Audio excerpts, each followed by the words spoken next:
Bom, pessoal, boa tarde a todos. Hoje nós estamos fazendo a abertura aqui da nossa terceira e última semana. E nessa semana nós vamos fazer o projeto final que foi elaborado pelo Germain, que é uma automação de documento que nós vamos fazer diretamente em Python e buscando aplicar os conceitos de lógica de programação que vocês aprenderam ou que vocês estão tentando aprender e estão estudando. Eu tinha pensado inicialmente de mostrar para vocês uma ferramenta de automação de documentos que a gente usa para trabalhar, que eu uso em projetos lá na UFMG e que o Luiz usa no seu dia a dia, que se chama DocAssemble, e essa ferramenta ela será objeto do nosso segundo curso. Né? Então, esse primeiro curso, a lógica de programação, que nós estamos vendo o essencial de Python, e nós vamos lançar, nós ainda não gravamos esse curso, mas nós vamos lançar um segundo curso tratando dessa ferramenta, ensinando o uso dessa ferramenta, porque ela dá uma concretude ali para o advogado, para o jurista, para aplicar esses conhecimentos. E hoje, ao invés de eu ficar mostrando a ferramenta aqui para vocês, o que eu pensei? O Luiz, ele foi, né, primeiro apresentando aqui, o Luiz pode se apresentar também, mas o Luiz, ele foi aluno aqui da primeira turma desse curso, quando a gente ainda podia fazer curso presencial, e aprendeu, não sabia nada de programação, ele tinha uma experiência na área de TI já, trabalhava, né, e você conta, viu, Luiz? Não vou dar spoiler, não. E hoje ele trabalha como advogado programador advogado, né, e nós programamos aqui um bate-papo, né, sem nenhum trocadilho, mas nós programamos aqui um bate-papo em que ele pudesse falar quais foram os desafios dele, né? Quer dizer, ele é uma pessoa que já passou por tudo que vocês estão passando e que desenvolveu e trabalha hoje, tem uma carreira profissional ligada à tecnologia, à programação, a conhecimentos de programação aplicadas ao direito. Então, Luiz, bom, primeiro eu vou te agradecer por aceitar aqui o convite, né? Eu preciso confessar que eu fiz o convite hoje para o Luiz, né? Eu estava pensando em ficar mostrando a ferramenta, mas eu falei, não, isso aqui vai ficar muito chato. Eu acho que vou trazer o Luiz, que vai ser bem mais legal. Então, Luiz, eu vou pedir primeiro para você se apresentar e para você falar como que foi, né? Como é que era a sua carreira antes, o que você fazia e como é que foi começar a aprender a programar. Então é isso. Eu vou fazer a entrevista aqui primeiro, tá, gente? Mas depois eu vou abrir, é claro, para vocês poderem discutir e perguntar o que quiserem. Então vamos lá, Luiz. A palavra é sua. Primeiro, boa tarde aí, né, todo mundo. Eu queria agradecer você e ao Germán pelo convite, o Germán e meu amigo aí de programação, Roberto, professor. E eu queria contar um pouquinho, né, gente, como que foi fazer o curso do Roberto e tá onde que eu estou hoje. Bom, hoje eu sou advogado, né, programador, como o Roberto aí bem falou, da startup Educa Legal, que é um escritório de advocacia virtual, né, ele nasceu virtual, e aí onde a gente presta serviço jurídico na área de direito educacional. A gente tem, então, como clientes as escolas. E como que eu vim, né, parar aqui? Como que eu consegui, né, essa oportunidade e tá no escritório onde eu posso ser programador? Eu formei em Brasília, né, e vim para Belo Horizonte. Quando eu vim para cá, eu entrei no escritório um escritório grande de massa, e o meu primeiro contato com o direito foi trabalhando dentro da área de controladoria jurídica. Dentro dessa área, eu não tive aquela primeira experiência com o direito tradicional em si, né, de fazer a petição, mas eu pude começar a conhecer as tecnologias como era um escritório grande, então ele investia em aplicação, em tecnologia, para a gente poder fazer o controle, né, de organização dos prazos, das audiências e diligências. Então, meu primeiro contato com a tecnologia e direito foi dentro desse escritório. E conforme foi se passando, né, o tempo lá dentro do escritório, eu fui ficando cada vez mais responsável por essa área, pelos programas em si, que faziam toda essa organização, essa automatização, e fui conhecendo um pouco mais sobre TI, né, essa área de tecnologia. E aí eu comecei a perceber um movimento dentro do escritório, onde advogados que tinham habilidades nessa área eles estavam formando equipes na área de tecnologia. Então, a partir daí, eu comecei a perceber que era necessário começar a desenvolver esses tipos de habilidades, né? Conhecer o que é a linguagem de programação. E foi quando eu decidi a procurar um curso e encontrei, né, o curso do Roberto e fui fazer o curso do Roberto. E lá no curso do Roberto foi um divisor de águas assim, na minha carreira, porque foi onde eu comecei a aprender os fundamentos de programação, linguagem de programação, eu comecei a aprender as principais estruturas, né?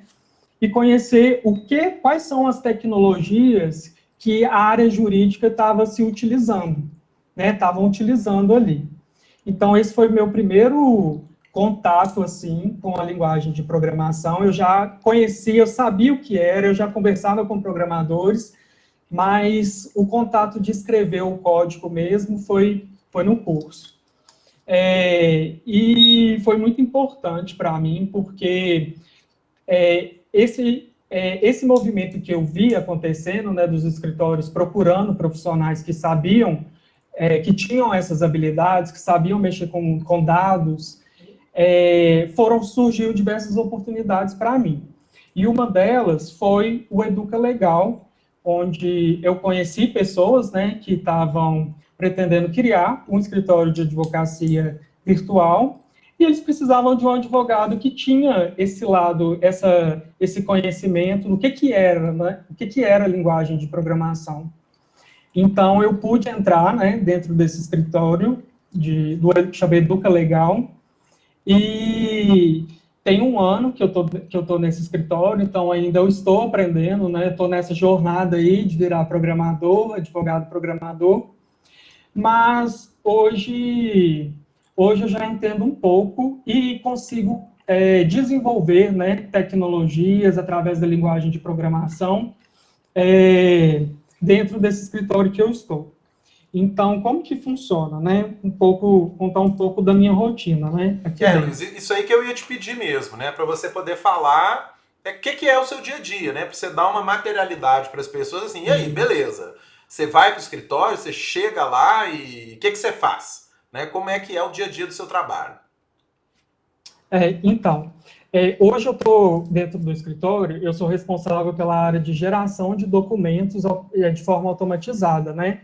Eu utilizo essa ferramenta que o Roberto falou aí, que chama DocAssemble, que é uma ferramenta onde eu escrevo o código e mostra, né, por meio do browser, por meio da aplicação na internet, uma tela como se fosse uma entrevista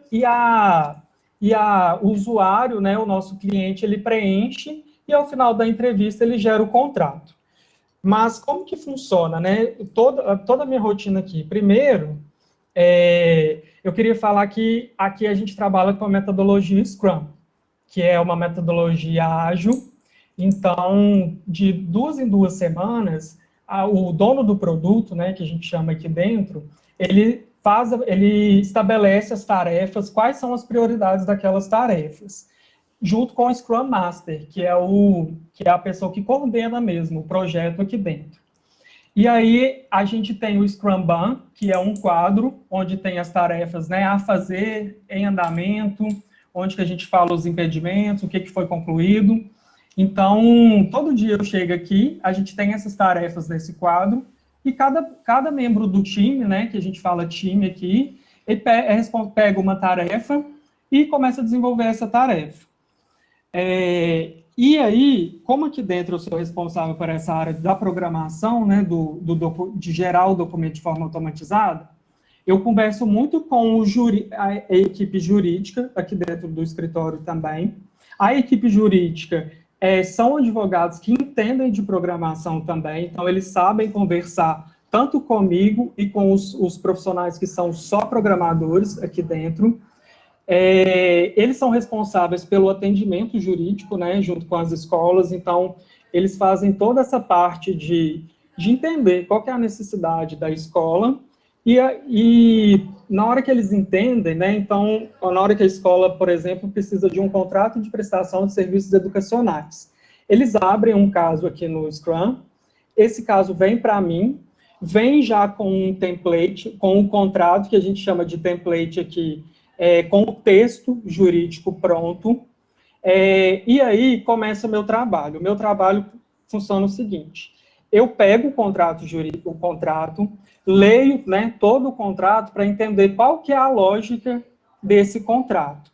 Na hora que eu entendo a lógica desse contrato, eu começo a ver quais são as variáveis, né?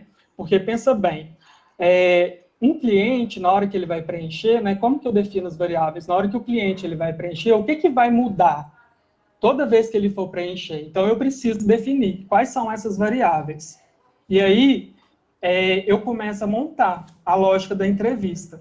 Eu começo a escrever mesmo um código, onde esse código vai chamar essas telas da entrevista, né? Ele vai comunicar com o nosso banco de dados, onde que já fica armazenado todo as informações dos nossos clientes. Então, pensa bem, eu monto a primeira tela num contrato de prestação de serviço. Uma coisa que é sempre variável é a qualificação das partes, né? Eu tenho a qualificação da escola e tenho a qualificação da outra parte do contrato.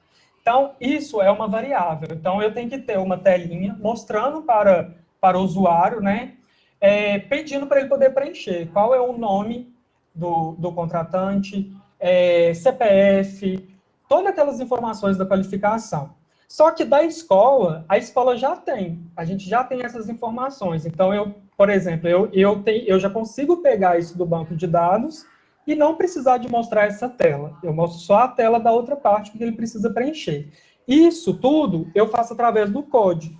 A gente desenvolve o Docassemble, a gente utiliza uma linguagem que chama YAML, que é uma linguagem que a gente define, né? Então, pensa bem, o nome do contratante, lá nesse código, eu vou escrever, eu vou chamar a telinha desse nome do contratante. Então, assim, eu vou criando a entrevista, né? E toda a lógica, o que vai aparecer primeiro num contrato, e definindo, né? E no final, gente, a gente já consegue também definir toda essa formatação que o cliente quer, inserir a logo do cliente, e no final sai o contrato do cliente pronto. A gente aqui na empresa ainda, a gente fez uma integração com plataforma de assinatura eletrônica, que o cliente ele já consegue enviar. No final, ele já pega o contrato, já envia para assinatura eletrônica e já cai lá no e-mail do contratado. E assim, a gente pega e cumpre, né, com a cadeia de criação, né, automatizada aí, com a automatização, com a geração do conteúdo jurídico e com a assinatura eletrônica. A gente ainda fez a integração, depois que a pessoa assina, isso volta para a gente e a gente guarda isso de forma online também, de forma segura, né, onde o cliente ele tem disponível, né, e ele pode entrar ali e acessar esse contrato e de forma organizada. Então, ele consegue depois gerar um relatório, contrato de prestações de serviços educacionais realizados no ano de 2020. Aí a gente vem essa outra parte, né, que é onde a gente cria essa estrutura de dados para o cliente saber, né, tomar as decisões e fazer a jurismetria.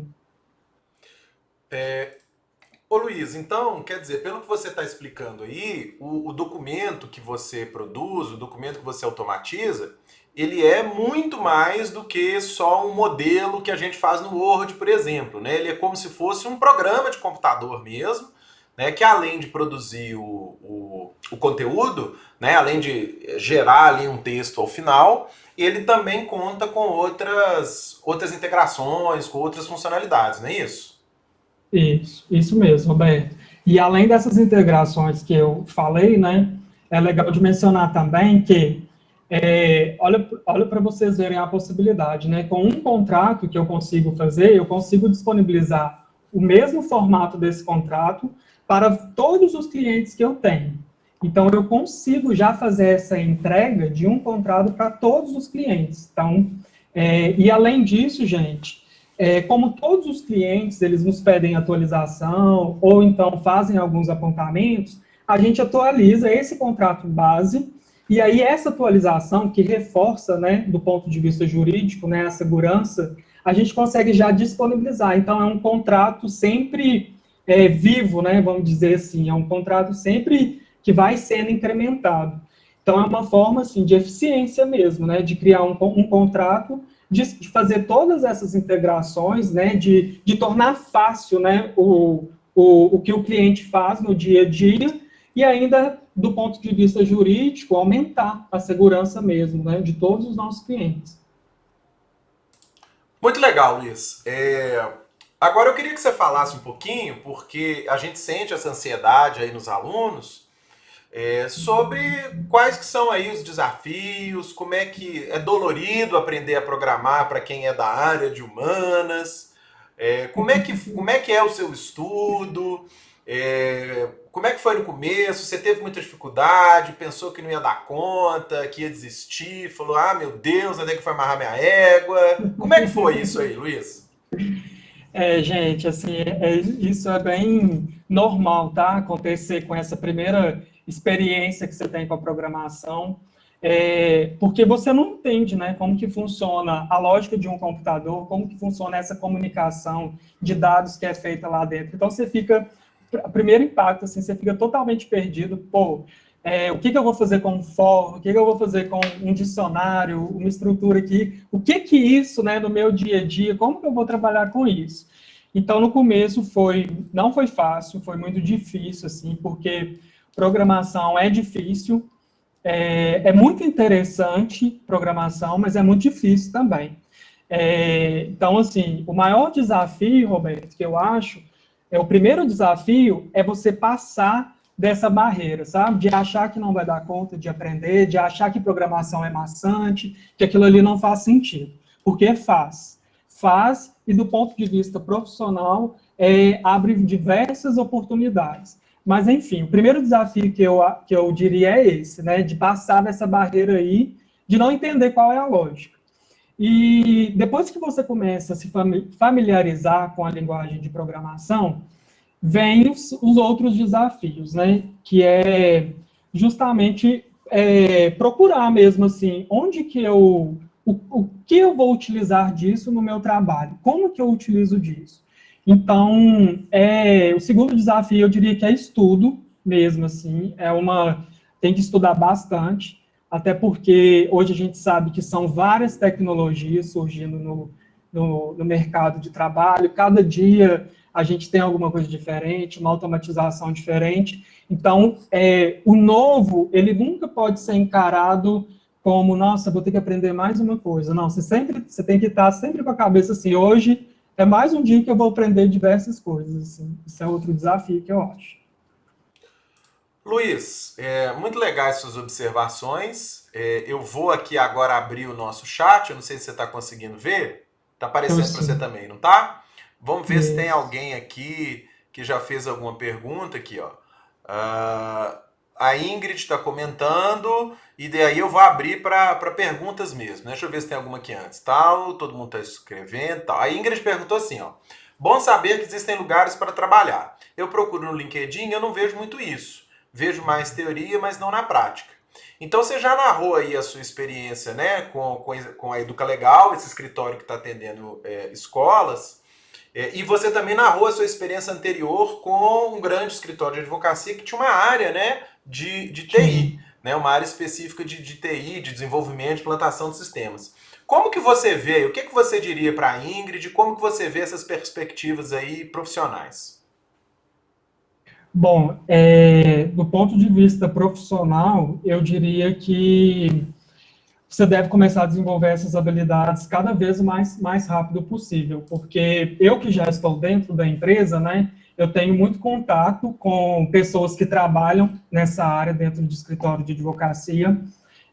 Nesse primeiro escritório, como eu havia falado, eles já estavam montando essas equipes, né, de advogados que trabalham com programação, com tecnologia. Eu não tive a oportunidade de ir para lá porque eu ainda não sabia. E assim, a gente vive, né, gente? Então, a gente acabou de ter uma pandemia também que fez, né, esse online ser bastante valorizado. Então, os escritórios cada vez mais vão procurar pessoas que sabem trabalhar de forma online, sabem trabalhar com essas ferramentas. Para te falar a verdade, assim, a gente sabe que o mercado do advogado tradicional, ele é totalmente saturado, né? A gente tem essa dificuldade aí. Principalmente os advogados que estão iniciando. Só que esses advogados, né, que entendem de programação, que entendem de advocacia, isso nem começou assim a surgir, dar esse boom ainda. Entendeu? As empresas estão começando a procurar agora e isso está cada sendo mais valorizado. E eu digo isso na minha empresa mesmo, assim. Eu tenho essa valorização, né, por saber, né? Então, eu sou uma pessoa que consigo, por exemplo, chegar no escritório de advocacia e instalar e fazer um ambiente dele, ele fazer a geração totalmente automática dos documentos dele. Então, pensa o valor disso, né? Então, as perspectivas, assim, de forma concreta, são muito boas. Assim, eu conheço várias pessoas que mexem no LinkedIn, eu tenho várias pessoas que trabalham com programação, e é isso, assim, é uma aposta muito grande. Se vocês conseguirem, né, começar a avançarem nesse aspecto, conhecer programação, aprofundar, né, vale muito a pena, do ponto de vista profissional. Então o Luiz aí, Ingrid, falou uma coisa também super importante, né? Que tem uma questão de networking também, né? Talvez o ambiente que ele está envolvido é mais propício a isso do que a sua rede de relacionamentos atual. Então aí já fica uma primeira dica, né? Conectar no LinkedIn no Luiz, né? Que quem sabe ele não te... conectar conosco aqui, quem sabe a gente não te ajuda a localizar alguma atividade desse tipo que você não está conseguindo encontrar. A gente tem uma pergunta aqui do próprio Germain, o Germain está fazendo aqui, ó, falando assim, ó, imagino que vocês devem armazenar muitas informações dos documentos, ainda que de uso interno da empresa. Que informações vocês conseguem ou pretendem extrair disso? Boa pergunta, Germán. Então, todo contrato que a gente faz, a gente consegue armazenar essas variáveis do contrato, né?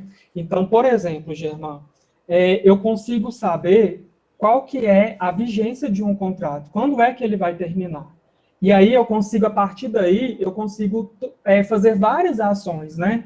Eu, por exemplo, posso avisar, mandar uma notificação para a escola, eu consigo pegar essas informações, por exemplo, dos valores, né, dos contratos de prestação de serviços educacionais e gerar um relatório para a escola, para ela poder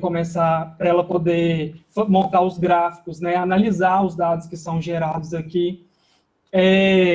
A gente consegue também, por exemplo, guardar as informações dos clientes deles, e aí também a gente às vezes, a gente conseguir mandar algum e-mail ou algum alerta para toda a base de clientes deles. Então, a gente consegue também gerar, né, esse tipo de relatório.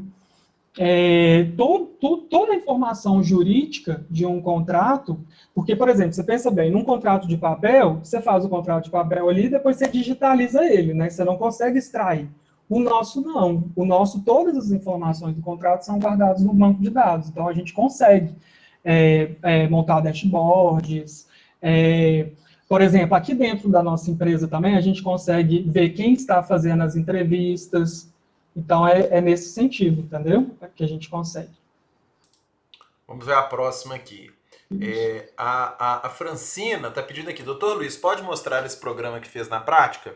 Ô Francina, eu não sei nem se o Luiz está preparado para isso, mas eu vou me comprometer a fazer o seguinte, eu uso esse programa lá na divisão de assistência judiciária da faculdade, e eu tenho uma página pública, vou até anotar aqui, ó, DAJ, no projeto que chama Gestão Legal, em que a gente substituiu vários documentos comuns, que eles usavam formulários, por esse programa. Então eu vou deixar o link depois dessa plataforma, que ela é a mesma plataforma ali, né? A tecnologia que está por debaixo é a mesma que o Luiz está se referindo, né? O que a Educa Legal faz é bem mais sofisticado, mas eu acho que já dá para dar uma visão de o que é isso, de o que vai ser feito ali no próximo curso. Mas bem lembrado, eu vou deixar esse link disponível para vocês.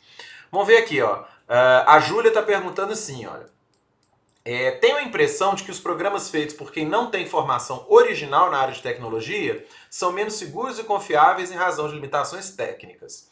Você acha isso verdade? Isso me faz pensar que valeria mais a pena adquirir um programa feito por um programador do que produzir um próprio. O que você diria disso aí, Luiz? Então, aliás, são duas perguntas, né? Desculpa te interromper, Luiz. São duas perguntas, né? Uma coisa é a questão da segurança, é mais seguro ou menos seguro? Né? E a outra coisa é, vale a pena eu comprar ou vale a pena eu desenvolver? Né? Sem pensar estritamente na questão da segurança. Tá.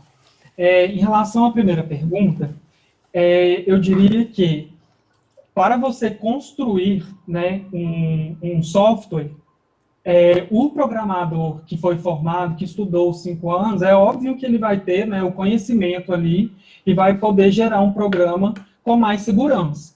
Mas, por exemplo, veja bem, no caso aqui em questão, nossa, a gente mistura essa parte de programação com a parte de direito. Então, a gente tem aqui dentro da empresa os programadores que constroem, que faz o que a gente chama de front e o back-end. Mas, por exemplo, eu construo, eu faço o código do contrato. Então, foi isso até uma questão que os próprios, os meus chefes, né, aqui de onde que eu trabalho, que eles valorizaram isso, ser um advogado programador, porque é eu que entendo do contrato. Então, por exemplo, eu que sei o que tem que fazer parte, quais são os elementos de um contrato. O programador, ele não sabe isso. Então, por exemplo, um caso que aconteceu aqui dentro do escritório, a gente fez a implementação, né, das testemunhas assinarem de forma eletrônica. O programador, ele cadastrou uma testemunha no contrato. Aí vem onde que eu falo com ele, falo assim, não, o contrato, ele precisa de ter 2 testemunhas, precisa de ter o nome, o CPF. Então, você entende que são áreas diferentes. A minha área é o direito e eu uso a programação dentro dela. E a área da criação do software, né, eu estou aprendendo, eu te confesso que eu estou aprendendo muita coisa, mas quem faz isso é o programador, que ele formou, né?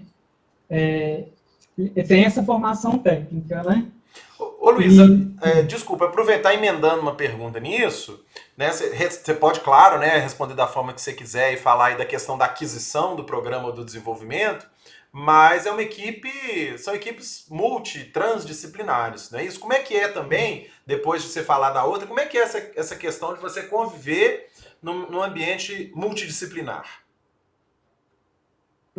Isso também, gente, isso é super legal também, porque aqui onde que eu trabalho, cada pessoa, ela tem um conhecimento, assim, tem uma especialidade aqui dentro, né? Então, a gente tem uma pessoa aqui que trabalha com marketing, a gente tem uma pessoa aqui dentro que trabalha na área de programação, só programação, a gente tem a pessoa que trabalha com jurídico, a gente tem a pessoa que trabalha com programação e jurídico, então a gente acaba tendo que transitar, né? A gente conhecer todas essas áreas aqui dentro. Então, todo dia é um aprendizado novo, Roberto, assim, todas essas áreas, né, elas se comunicam aqui, então a gente fica interligado mesmo um ao outro, assim, e principalmente para que a comunicação dê certo. E essa questão, Luiz, do comprar ou desenvolver, que a Júlia perguntou?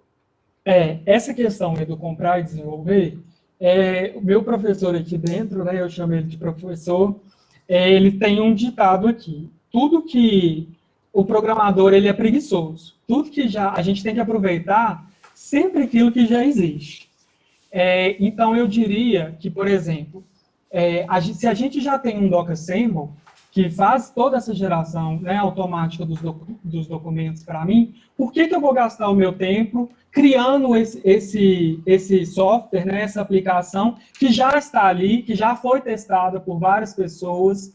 Então, eu acredito que hoje em dia vale muito a pena a gente pesquisar sobre programas que são open source, né, e aderindo isso ao seu projeto, e deixar a criação mesmo somente para aquilo que é específico, para aquilo que a gente precisa. Até porque também, né, a gente sabe que horas de programador são caras, e desenvolver um software não é uma coisa trivial, né? Demora um tempo, o software tem que ser testado. Então, eu acredito muito nisso, assim, da gente utilizar softwares, né, que já existem. Se você conseguir trazer um software open source, né, melhor ainda. Ô Luiz, se você me permite contribuir aqui com a pergunta da Júlia, eu te diria também o seguinte, Júlia, tem muitas dessas coisas que nós estamos comentando aqui e dizendo, elas não existem, né? Então, nós estamos, talvez pelo conservadorismo aí da área jurídica, ou pela autossuficiência que o jurídico sempre teve, enfim, por N razões, esses programas também não existem, né? Então, tem muita coisa que está aí para ser desenvolvida, e eu sempre costumo dizer que se a turma do direito não fizer, a turma da TI fará, né? Porque a demanda existe no mercado, né? Esse exemplo aí que o Luiz narrou, mas como exemplo de várias e várias outras empresas que têm, né, as chamadas legal techs ou law techs, elas desenvolvem esse tipo de tecnologia, como que a gente tem possibilidades enormes de automação, de redução de custo e de fornecimentos de serviço diferente. Quer dizer, não é só automatizar porque faz contrato mais rápido, como o Luiz narrou. Mas, por exemplo, essa análise de dados, ela não é possível de ser feita da maneira que o Luiz faz com documentos físicos, documentos tradicionais. Então, isso acaba mudando a própria concepção de prestação de serviço jurídico. É claro que aqui nós estamos focando muito do lado privado, mas a prestação de serviço jurídico, tanto público quanto privado, né?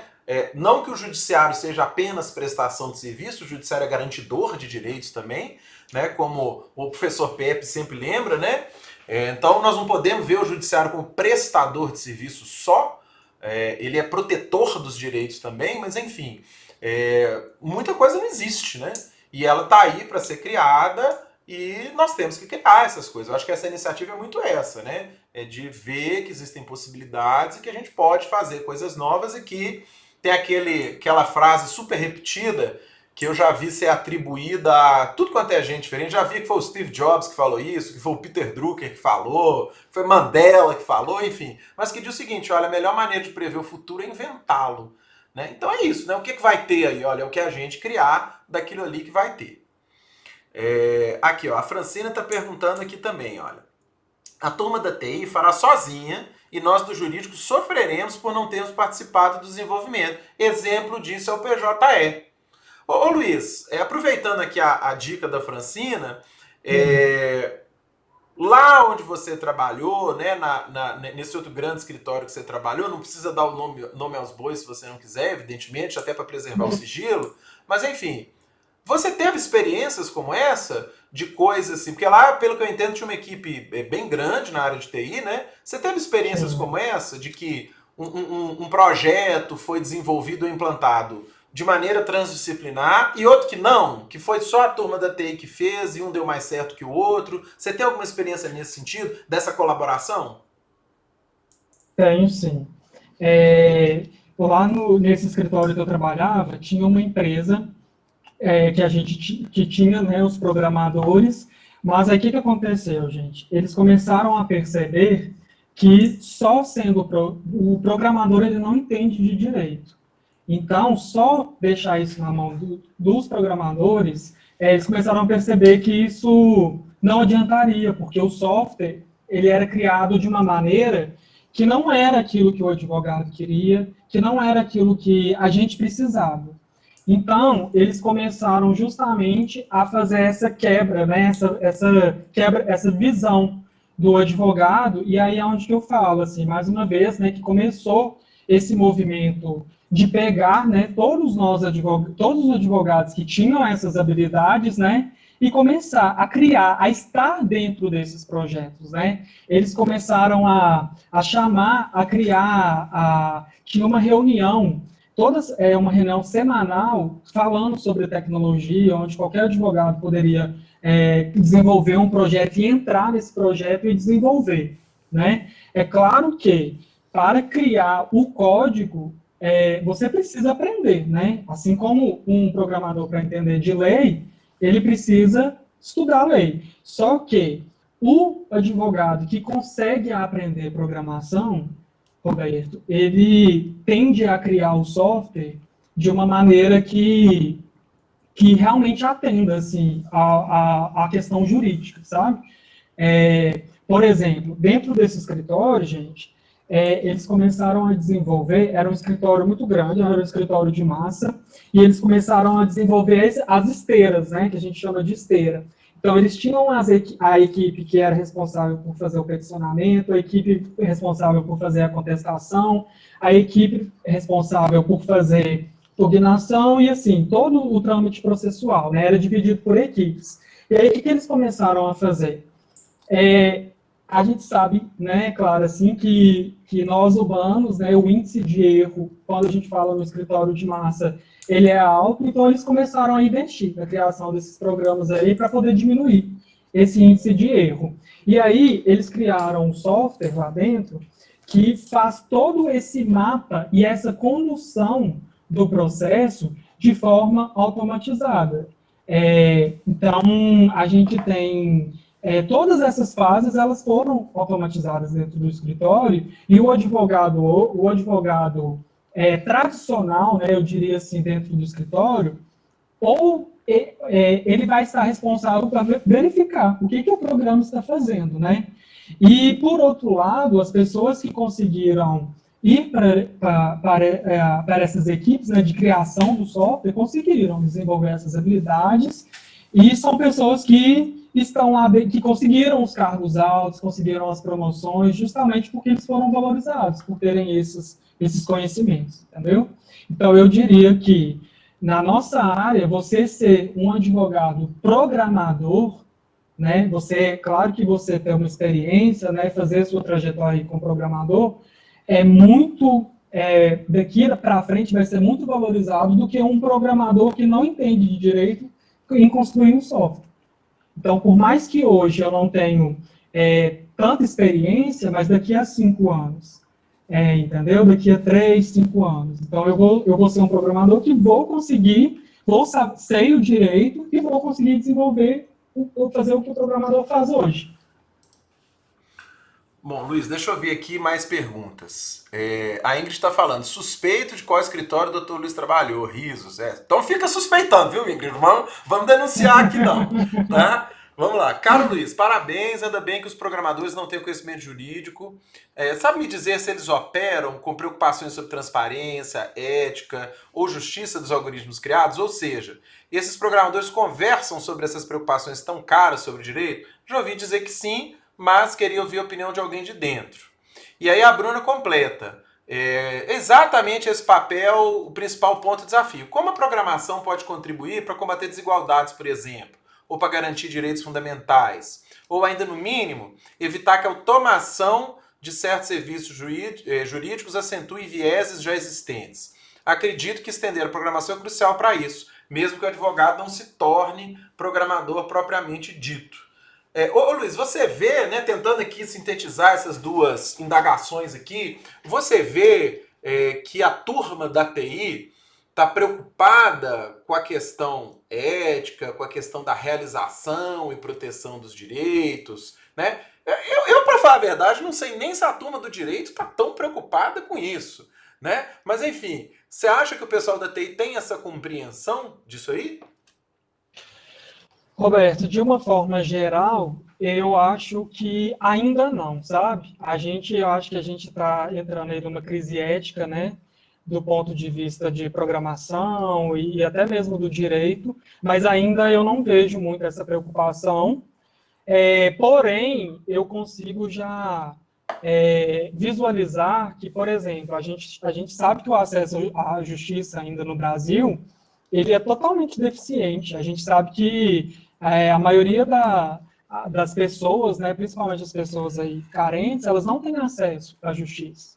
Então, aí, por exemplo, quando o advogado ele começa a trabalhar com programação, ele começa a ver que ele consegue criar essas soluções, essas possibilidades de, por exemplo, como nesse caso que eu falei, de melhorar o acesso à justiça. Então, gente, pensam bem para vocês verem. Daqui a um tempo, a gente vai olhar para uma tela de computador. Hoje, como que a gente enxerga o advogado? Né? A gente senta ali na salinha do advogado, conta o caso para o advogado, e o advogado demora 30 dias, né, para poder fazer essa petição, acessar, entrar aí no judiciário. E como que eu penso, né, que isso vai ser? Eu acho que essa preocupação ela vai cada vez mais fazer parte da nossa vida. Mas, por exemplo, pensa a possibilidade de você ver o computador como um advogado.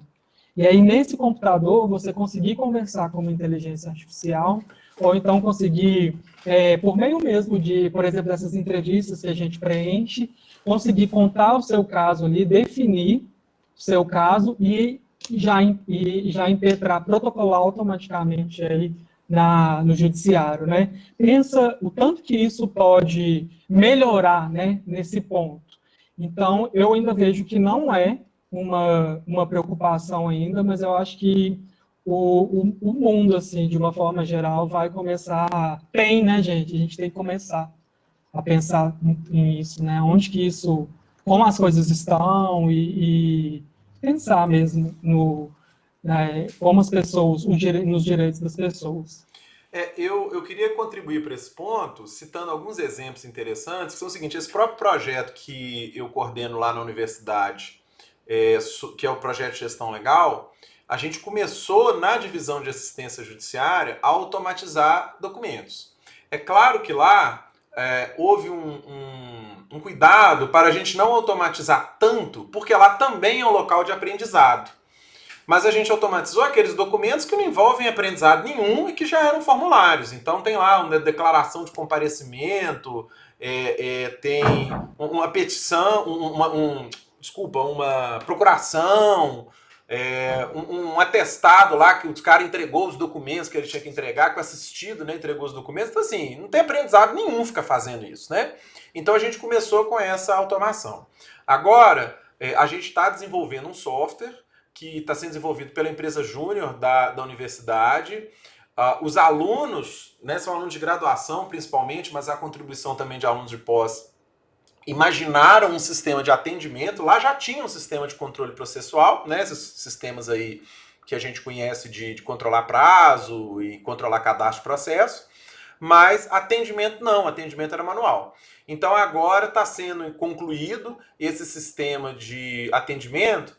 E ele vai ser, como ele está sendo desenvolvido pela universidade, ele vai ser um sistema em código livre, em código aberto. E a ideia é que outras assistências judiciárias, Belo Horizonte são 42, se não me engano, possam utilizar também esse sistema com a ideia de haver compartilhamento dos assistidos. Ou seja, imaginem vocês que a gente quer criar uma espécie de rede, não vou falar rede social, mas uma rede das assistências judiciárias em que o assistido, por exemplo, procura a UFMG, por várias razões, não é capaz de atendê-lo, ou porque ele não atende o critério de assistência, né? Ele tem renda, enfim, ou porque está além da capacidade da universidade, mas a gente sabe que ali pertinho, por exemplo, a gente tem a UNA, que tem assistência judiciária dela ali na João Pinheiro, um pouco acima da nossa, ela é capaz de atender. Então a gente pode pegar aquele caso que já foi narrado, que já foi registrado, que a gente já sabe que existe, e falar assim: olha, aqui a gente não consegue te atender, mas há uma vaga na UNA, a UNA disponibilizou uma vaga. Então a gente melhora muito a logística desse atendimento. Ou então assim, é uma vaga perto da casa da pessoa. Às vezes a pessoa vai bater lá no centro, na Federal, mas ela poderia ser atendida pela PUC do Barreiro. Então fala, pô, você mora no Barreiro, tem capacidade de ser atendido no Barreiro por um advogado lá do Barreiro, gerando um monte de benefício ali para a pessoa. Um outro exemplo interessante que me ocorre, em 2018, eu tive lá no congresso da Codex, lá de Stanford, e foi apresentado um projeto super interessante que lá nos Estados Unidos tem aquela lei Miranda, né? Que quando o sujeito é preso, a gente vê isso nos filmes, né? O policial ali tem que dizer para a pessoa, né? You have the right to remain silent e tal, que se não tiver isso, pelo menos pelo que a gente vê nos filmes, né? Se não tiver isso, a prisão é nula ali e o cara pode perder todo o processo porque não lhe foram lidos os direitos. Então, um determinado departamento de polícia, agora eu não me recordo qual, desenvolveu um aplicativo que lá na jurisdição, na competência, na atribuição dele, há pessoas de 150 nacionalidades diferentes. Nos Estados Unidos é um país de imigrantes. Então, eles prendiam uma pessoa, o policial que prendia não sabia a língua daquela pessoa, né? Ele não sabia identificar 150 idiomas diferentes, e como é que ele ia Mirandize, né? Como é que ele ia ler os direitos para aquele preso ali, para aquela pessoa detida ali naquele momento. Então eles desenvolveram um aplicativo que a pessoa falava no celular, o celular identificava a voz, a língua que aquela pessoa estava falando, né? E a partir dessa identificação de idioma, ele lia os direitos básicos daquele preso, né, daquele detido ali naquele momento, de acordo com essa legislação Miranda. Então, se o cara falava em uzbek, o aplicativo entendia, esse cara é uzbek, eu vou ler os direitos para ele em uzbek. Né? Se o cara é vietnamita, eu vou ler os direitos para ele em vietnamita e assim por diante. Então, assim... e mais um exemplo que eu gostaria de dar. O Luiz tocou nesse ponto, mas vamos pensar o quanto do direito no Brasil, o quanto que a vida jurídica no Brasil é precária de uma forma geral, e quanto que os negócios, os contratos, as sucessões, os casamentos, enfim, são realizados de maneira informal. Então, para a gente ficar só nessa tecnologia de automação de documentos, vamos começar a pirar aqui. Imagina que eu tenho, né, na mesma forma que eu vou compartilhar com vocês aqui o Gestão Legal, né, que gera esses documentos básicos, mas imagina que eu tenho um portal em que o próprio indivíduo possa entrar e gerar ali para ele um contrato de aluguel, né, que de outra sorte ele faria oralmente, não faria o contrato no final das contas, e ali ele tem ali uma relação de aluguel formalizada. Parece pouco, mas é muito. Né? Uma outra coisa que já me ocorreu, mas enfim, eu não tenho tempo ainda de conseguir fazer isso tudo, mas eu penso assim, olha, eu tinha vontade, por exemplo, de automatizar a geração de habeas corpus. A partir do momento em que a gente sabe que habeas corpus é um dos pouquíssimos instrumentos jurídicos que qualquer pessoa pode acionar, né? Quem sabe eu não ter ali um roteiro em que qualquer um do povo que tivesse ali um familiar preso, e esse familiar preso injusta ou justamente, mas enfim, muitas vezes carente de assistência judiciária, que todos nós temos direito, né? O sujeito fica preso, a gente sabe que no Brasil tem 1/3 de preso provisório, o sujeito fica preso porque ele não tem um advogado capaz de impetrar um habeas corpus ali para ele. Então, imagina que legal, né? A gente construir um roteiro que qualquer um do povo, numa linguagem... o desafio é esse, né? Numa linguagem simples, acessível, didática, né? Que qualquer um do povo ali, com seu aplicativo, entrasse, acessasse ali pelo celular, que hoje todo mundo tem, né? E pudesse, olha, eu vou gerar um habeas corpus aqui pro meu filho que foi preso pela polícia porque a polícia pegou ele com maconha. Né? Então vamos criar aqui o habeas corpus do filho pobre que foi preso com maconha. E aqui, gente, eu não estou entrando em nenhum juízo de valor sobre o bem, sobre o mal, sobre o tadinho. Nós estamos muito acima dessa simplicidade de discussão aqui, né? Por óbvio. Eu estou dizendo o seguinte, olha, existe um instrumento legal para garantia do direito fundamental, básico, processual penal do indivíduo, e esse direito não é satisfeito por ausência de assistência judiciária. Então é uma maneira da gente automatizar essa assistência judiciária e garantir ali a preservação do direito do indivíduo, seja ele quem for. Bom, vamos ver aqui. Germain. O Germain está fazendo uma observação aqui, sobre, não é exatamente uma pergunta, então eu vou até pular, até por causa aqui da nossa hora. Vamos ver aqui, olha.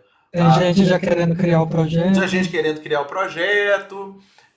Olha lá, a Francina, bastaria um app, pois o HC não exige formalidades. Olha só, hein, gente, que coisa legal que a gente pode pensar aqui de fazer. Né? Eu vou fazer aqui mais uma pergunta aqui da Júlia, que ela está falando, uma pergunta muito interessante, né? Que Luiz, se a aplicação da programação ao direito está mais relacionada à gestão do trabalho jurídico ou ao conteúdo jurídico em si? Eu acho que isso é uma pergunta muito legal. E eu vou deixar uma provocação, né, para você mencionar aqui, que é tão comum a gente ouvir, e eu queria ver a sua opinião sobre isso. Olha, sinceridade, eu não aguento mais essa pergunta, mas eu vou ter que fazer. O computador vai substituir o advogado? Enfim, então, o que você acha aí da pergunta da Júlia e essa pergunta tão batida que eu estou fazendo aqui de se o robô vai substituir os advogados e, portanto, os ludistas de plantão que tem por aí falam que não pode usar computador para nada? Não, gente, respondendo primeiro aí, né, a pergunta. Primeiro, o robô não vai substituir o advogado, né? Respondendo aí a pergunta da Júlia, eu acho que o conteúdo jurídico, a letra da lei, a gente sabe, né, a gente vive em sociedade, a letra da lei ela é viva. Então, a gente sempre vai ter que analisar, de acordo com aquele momento que a gente vive, qual é o direito que a gente tem naquele momento. Então, Roberto, eu acho que o robô ele não vai substituir o homem, pelo menos tão cedo, não. E eu acredito que a programação em si, Júlia, ela está mais relacionada. A programação, né, fazer o código, acho que está mais relacionada com o meio mesmo, como você desenvolve aquele trabalho. E o conteúdo jurídico, a gente sabe, né, que cada vez mais estão surgindo, né, todo essa forma de trabalhar online, toda essa questão online, ela está sendo, né, juridicamente formalizada aí, né, pelo nosso judiciário.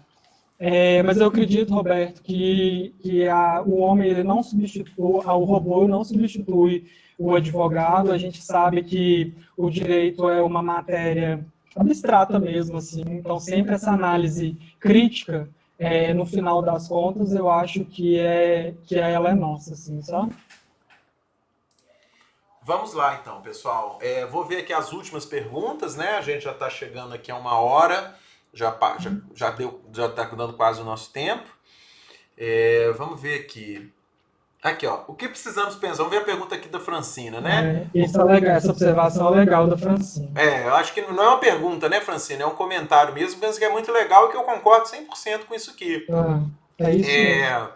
Ô, gente, o que eu sempre digo, existem muitas pessoas que se formaram em direito e trabalham em locais relacionados ou pertencentes ao mundo jurídico, né? Um escritório de advocacia, um órgão do Ministério Público, do Poder Judiciário, do Legislativo, enfim, alguma coisa que tem um ambiente ali jurídico, só que essas pessoas estão fazendo tudo menos atividade jurídica, né? Então a pessoa é formada em Direito, trabalha no escritório de advocacia e aí ela parece que advoga, mas ela não advoga.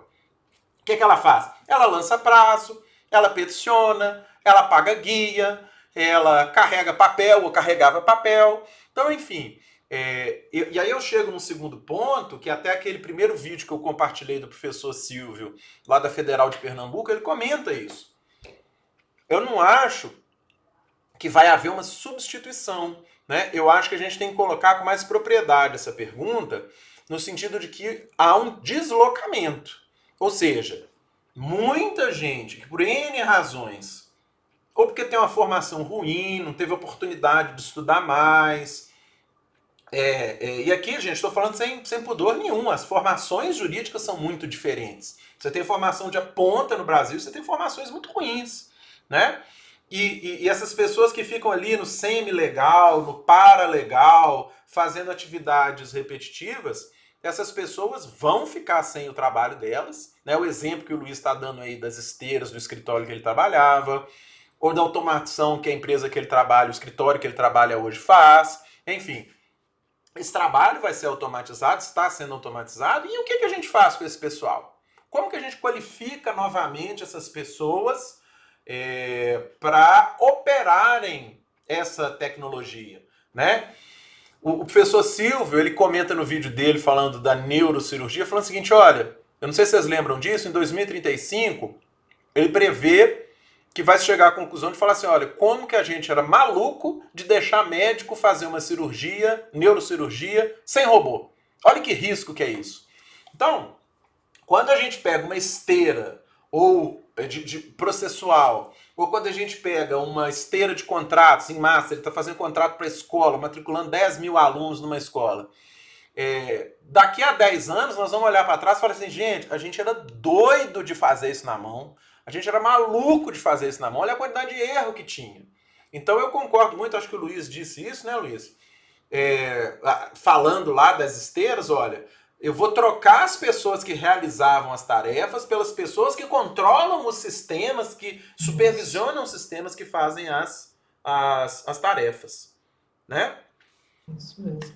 Ô Luiz, eu vou querer, assim, eu já vou encerrando por aqui, vou te agradecer demais pela participação, pelos insights, agradecer todo mundo aqui pelas perguntas, né? A ideia aqui foi dar concretude, foi enriquecer o que vocês estão fazendo ali, talvez de maneira abstrata, e sem ver, né, no que aquilo ali vai dar. Eu acho que por enquanto, aqui eu vou entregar a idade, né? Mas por enquanto a gente ainda estava meio Sr. Miyagi, né? Sabe aquele negócio? Você lembra disso, Luiz? Que esse Karate Kid, né? Não sei se é desse tempo, né? Que ele fica lá, pinte a cerca, insere o assoalho. Mas eu falei assim, mas e aí? Que hora que eu vou para a luta mesmo e para que isso vai funcionar? Então eu acho que hoje foi um momento, assim, de luta, né? De ver a coisa ganhando materialidade. E, Luiz, eu queria te agradecer mais uma vez e te abrir para você, se você tem alguma consideração final a fazer. Eu queria agradecer também aí, espero ter contribuído com todo mundo um pouquinho aí da minha trajetória e principalmente, Roberto, mostrar para todo mundo que é possível e que isso já está acontecendo, entendeu? Então, para vocês acreditarem mesmo, levarem o curso bem a sério, depois que o curso acabar, vocês também procurarem conhecer as pessoas que estão nesse meio envolvido, porque já tem muita oportunidade e vai ter muito mais. Eu aguardo todo mundo lá no LinkedIn, quem quiser lá me adicionar, e se depois alguém quiser alguma ajuda com alguma coisa, alguma contribuição, compartilhamento, é só me chamarem lá e me enviar mensagem. Gente, é isso então.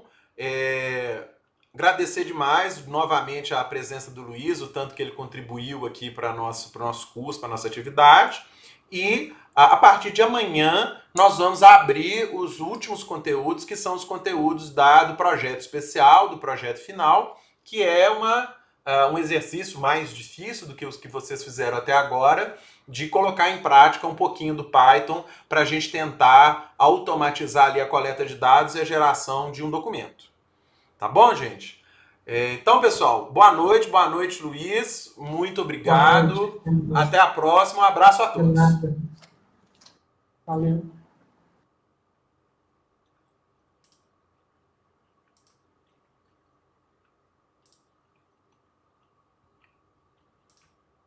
You are now muted.